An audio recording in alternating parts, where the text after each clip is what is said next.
On va laisser la polémique de côté et les politiques débattre pour essayer de voir ce que la mise en place, aujourd'hui totalement hypothétique, de cet amendement changerait. Et le résultat, c'est que ce serait surtout plus de contraintes pour les employeurs. Céline Bruel et Clément Dalmar. Aménager son temps de travail pour des raisons médicales, c'est déjà possible. Il suffit tout simplement que le salarié et l'employeur se mettent d'accord.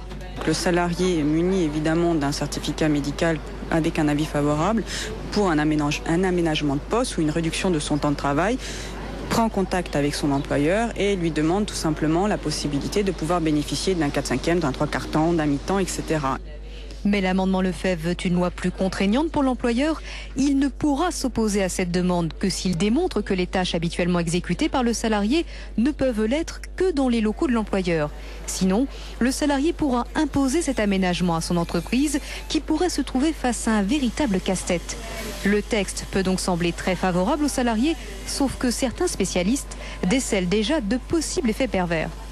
Un salarié qui ne peut pas avoir une convalescence normale prendra un peu plus de temps pour se remettre de ses blessures ou de sa pathologie, donc prolongera probablement son arrêt de travail et donc créera malheureusement des difficultés au sein de son entreprise. Les syndicats, eux, craignent que les salariés malades se sentent contraints de travailler quand même. Il y a aussi une certaine façon de préparer les esprits à ce que les gens qui ont un travail soient conduits à travailler sans limite de durée, de congé maladie ou de congé maternité.